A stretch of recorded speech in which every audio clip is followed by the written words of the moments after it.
Bonjour à tous, soyez les bienvenus sur West Armenia TV, les titres principaux d'aujourd'hui.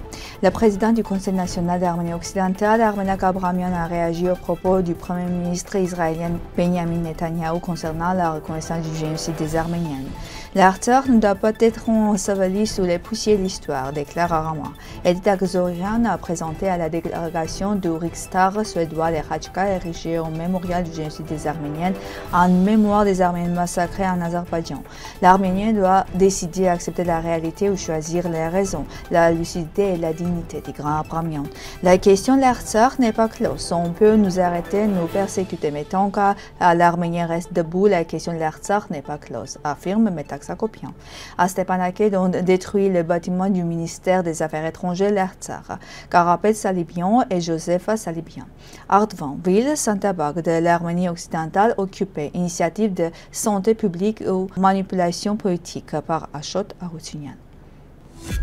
Le Conseil national d'Arménie occidentale, qui souligne depuis des années que le gouvernement israélien refuse de reconnaître le génocide des Arméniennes, faute d'y être prêt, s'exprimer aujourd'hui clairement la question: pouvons-nous aujourd'hui saluer la reconnaissance officielle par un gouvernement membre de l'ONU du génocide des Arméniens perpétré en Arménie occidentale? Ma réponse est oui. L'Artsakh a été vidé de sa population arménienne. Nos églises, nos monastères et nos monuments culturels se trouvent aujourd'hui face à la barbarie de l'ennemi. L'Artsakh est occupé et les Arméniens d'Artsakh ont été contraints à l'exil. Celle-ci est la continuité du génocide. Le 2 septembre, une délégation du Riksdag du Suède a visité le monument du génocide des Arméniens, accompagnée par le vice-président du Parlement arménien, Rouben Roubignan, et le président de la Commission des affaires juridiques, Vladimir Vartanyan. Accueillis par la directrice du musée Institut Génocide des Arméniens, Edith Agzorian, les invités ont découvert l'histoire du mémorial et sont recueillis devant la flamme éternelle en déposant des fleurs. Agzorian a présenté les Khachka érigés en mémoire des victimes des massacres organisés en Azerbaïdjan à la fin du XXe siècle, ainsi que les tombes de 5 combattants de l'Artsakh. Les visiteurs ont également découvert les urnes concernant la terre prélevée sur les sépultures de personnalités étrangères avant de dénoncer les massacres et ont manifesté un vif intérêt pour l'action humanitaire de la missionnaire suédoise Alma Jansson. La délégation a ensuite parcouru les expositions du musée. En conclusion, Edith Agzorian a offert au chef de la délégation les ouvrages consacrés au génocide des Arméniens. Le député de l'Alliance de l'Honneur et l'ancien conseiller du président de la République d'Artsakh, Tigran Abramian, a publié sur Facebook. On ne change pas la réalité historique en falsifiant l'histoire, les manuels ou les faits. Le monument et la guerre de libération de l'Artsakh n'ont jamais été de simples questions locales. Leur victoire a non seulement consacré les justes revendications des Arméniens d'Artsakh, mais elle a aussi garanti la sécurité de l'Arménie et permis à notre peuple de se positionner comme une nation combattante et victorieuse. Aujourd'hui, les Arméniens ne vivent pas en Artsakh, c'est la tragédie d'un peuple entier. Il nous appartient désormais de décider. Devons-nous considérer la situation actuelle comme la fin de notre histoire ou choisir les raisons, la lucidité et la dignité?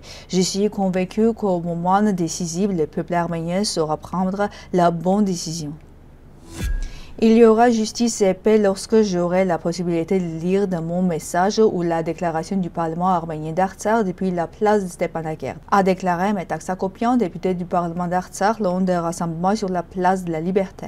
Elle a ajouté: la question de l'Artsakh n'est pas close. On peut nous réprimer, nous arrêter, nous persécuter, mais tant que le peuple arménien reste ferme et debout, la question de l'Artsakh demeure ouverte. Aujourd'hui, on preuve vivante de cela et je souhaite lire la déclaration adoptée lors de la session extraordinaire du Parlement de la République d'Artsakh. Aujourd'hui, à Stepanakert a commencé la démolition du bâtiment qui abritait depuis près de 3 décennies le ministère des Affaires étrangères l'Artsakh. L'agence d'État azérie Azertag apporte cette information en soulignant que le choix de la date n'est pas un hasard. Dans ce bâtiment se tenaient des rencontres avec des hommes politiques étrangers favorables aux Arméniens qui visitaient les territoires occupés.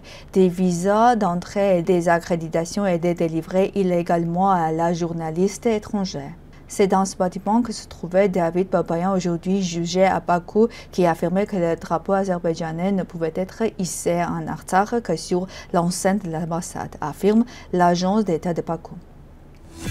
Baron Garabet Salibian est né en 1902 à Marash. Il a survécu au génocide des Arméniens perpétré par l'Empire ottoman. Des années plus tard, il s'installe au Brésil, où il passe les dernières années de sa vie à Rio de Janeiro et décède en 1985. Son épouse était Josefa Salibian. Le ministère turc de la Santé a annoncé que la province d'Artvan, annexée de la République d'Arménie occidentale, a été choisie comme site pilote pour le programme national Ville sans tabac.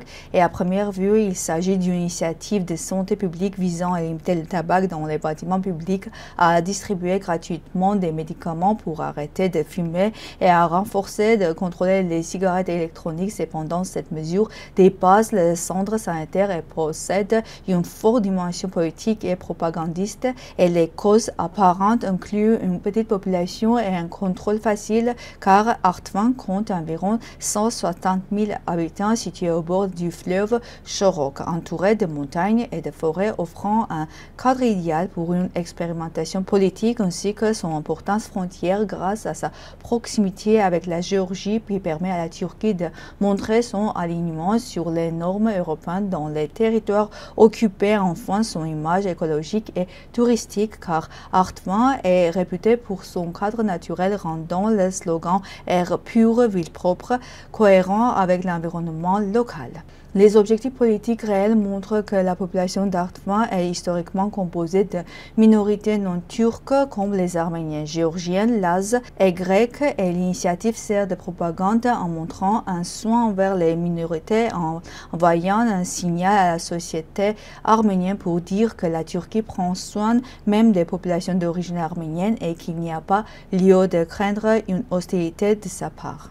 Le mécanisme de manipulation fonctionne en créant l'illusion d'attention et de tolérance aujourd'hui pour la protection de la santé, demain pour le respect des minorités et ensuite pour la promotion de paix avec les voisins. Et en réalité, il s'agit d'une stratégie d'État visant à affaiblir la mémoire historique arménienne et la vigilance nationale. Et historiquement, la Turquie a déjà utilisé ce type de réforme bienveillante pour contrôler les minorités à travers les tanzimans au XIXe siècle, des réformes kémalistes dans les années 1920-30 ou encore le soutien actuel à certaines écoles chrétiennes à Istanbul. En conclusion, Artvan comme ville sans tabac est autant un projet politique qu'un programme de santé publique et la Turquie y démontre sa loyauté envers les minorités tout en cherchant à manipuler la perception de la société arménienne et à renforcer indirectement la propagande pro-turque en Arménie.